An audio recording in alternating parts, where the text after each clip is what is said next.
As founder of the American Birth Control League, which later became Planned Parenthood, Margaret Sanger was no doubt a controversial figure with disturbing views on eugenics, race, and population control. While some argue she even wanted to exterminate the black race, others are trying to erase that part of her past. The Mike Wallace Interview. In the eyes of some, Margaret Sanger has been a heroine.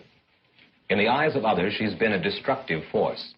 In her own words, Sanger pushed for a society that limited births to those she deemed fit to have children. Well, I think the greatest sin in the world is bringing children into the world that have disease from their parents, that have no chance in the world to be a human being, practically. Delinquents, prisoners, all sorts of things just marked when they're born. In 1916, Sanger opened the country's first birth control clinic. As a member of the American Eugenics Society, she advocated improving the genetic composition of humans through controlled reproduction of different races and classes. She often wrote about the issue in the journal she founded, called the Birth Control Review. In 1919, writing, I personally believe in the sterilization of the feeble-minded, the insane, and the syphilitic. The most urgent problem today is how to limit and discourage the over-fertility of the mentally and physically defective. Many point to a 1923 New York Times interview as proof of Sanger's racist motives, in which she referred to people as weeds, saying, It means the release and cultivation of the better racial elements in our society and the gradual suppression, elimination, and eventual extirpation of defective stocks, those human weeds which threaten the blooming of the finest flowers of American civilization. Hayden Ludwig, an investigative researcher, has extensively studied Sanger's life and writings. She talked about the need for race betterment through controlling these weeds, basically undesirable people. In 1939, after opening another clinic in Harlem, the birth control activist launched the Negro Project, an initiative supported by black leaders, such as civil rights activist W.E.B. Du Bois. Critics claim the program used the pretense of better health and family planning for poor blacks in the South as an attempt to limit the black race. Ludwig says some on the left grapple with Sanger's past and how to interpret her legacy. They know when she writes about human weeds, they know that it's repulsive. They know it's disgusting. The left will never abandon Margaret Sanger because if they do, she's the foundation of so many of their views. Sanger once shared her vision for a preferred race at a women's branch of the Ku Klux Klan, writing in her autobiography, Always, to me, any aroused group was a good group. Despite those views, liberals praise Sanger's work while ignoring her history. I admire Margaret Sanger enormously. Her courage, her tenacity, her vision. I am really in awe of her. Ryan Baumberger, founder of the Radiance Foundation, says abortion proponents are working to clean up Sanger's past and what she stood for. They have to reinvent her every time they talk about her in order to justify their celebration of her. Former Planned Parenthood director Abby Johnson says those inside the abortion industry are trained to overlook Sanger's racist views. They give you an answer like, well, I mean, yes, Margaret Sanger was a racist, but everybody was a racist back then. You accept it because she is your hero. And she has to be your hero. You cannot question Planned Parenthood. In 1997, Stephen Mosher of the Population Research Institute wrote about the push to repackage Margaret Sanger in the Wall Street Journal. The reason I call it the repackaging of Margaret Sanger is because after the Nazi regime destroyed the legitimacy of eugenics forever, they then went back and said, oh, she was just an early feminist. She was just an early supporter of family planning. No, she wasn't. Now, she was a supporter of giving IQ tests to people. She was in favor of using those IQ tests to determine who should be sterilized and who should have children. In a response titled The Demonization of Margaret Sanger, Alexander Sanger, her grandson and president of Planned Parenthood at the time, called Mosher's editorial unfair.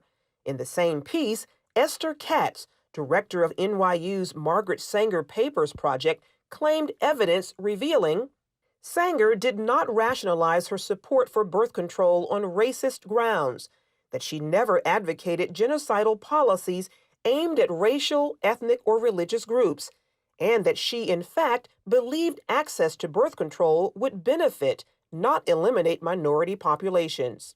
Dr. Katz turned down our request for an interview, although in this article, the editor as public authority interpreting Margaret Sanger, she wrote, by our current highly sensitized standards, some of her attitudes and statements can be construed as racist, elitist, ethnocentric, and not politically correct.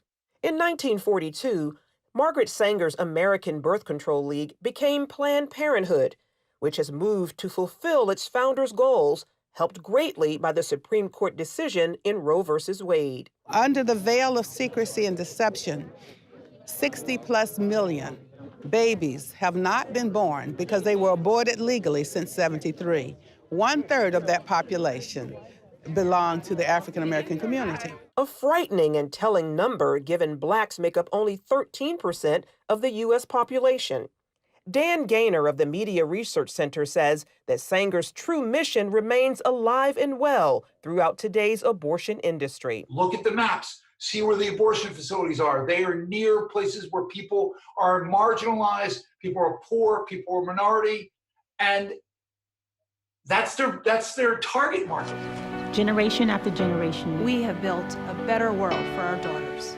Because of allies in the media and academia, Gaynor also points out how speech from conservatives and others about Sanger's past, Planned Parenthood practices, and abortion is often classified as hate speech.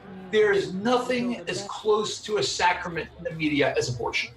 It is a holy writ that abortion is protected. And anybody who comes out against it, any organization, any business, anybody, the media swarm. So does social media. Facebook's new oversight board, and this is really concerning, has 4 co-chairs. And they're going to be the appeals board for content. Well, one of the 4 oversight board is on the board of an pro-abortion group. There's no pro-lifers. They're not there. The problem also exists on many college campuses. I remember at Harvard, they laughed when I was talking about the history of eugenics. And they said, that doesn't matter. Planned Parenthood is not like it was during Margaret Sanger's days. Those who oppose her views say not true and are committed to exposing her past for future generations. Charlene Aaron, CBN News. Well, keep in mind this is a serious matter. You're trying to revise history to suit a political agenda and suit a political argument. The source of that story, curiously, is a group called NewsGuard, and they're self-appointed watchdogs of news organizations, and obviously coming from the left. CBN News had published a series of articles on Alveda King and had quoted her accurately, saying that Margaret Sanger thought that black people were human weeds. Well, he came at us for that and saying you can't quote her accurately. You always have to put a disclaimer that there's no evidence that Margaret Sanger ever used the term human weeds. And he, in turn, quoted Esther Katz, who said that she had reviewed all of Margaret Sanger's papers and couldn't find any evidence that she ever used the term human weeds. Well, she knows full well about that New York Times article, and what she was saying is, well, within her papers, it's not there.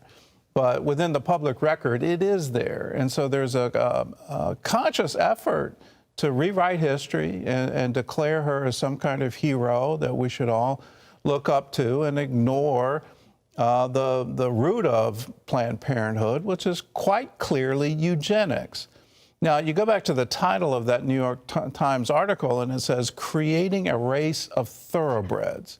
So it's selective breeding. That's what this is all about. And within that selective breeding, you have to breed out what you think is undesirable.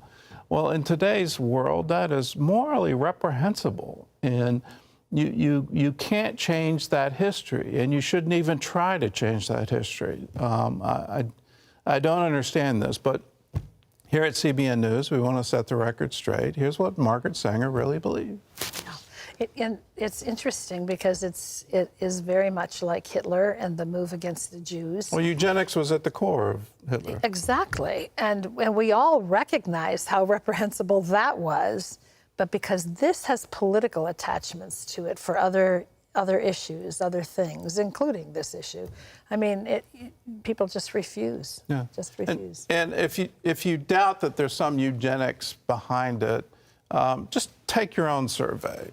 In my hometown, when you go out and look for the Planned Parenthood, you have to drive to certain neighborhoods to find those clinics. There's a reason that they place them geographically there, so that they're in walking distance. Do that same test in your hometown, and then take a look at, well, where do they geographically locate these clinics? And then you've got to start asking the question, why?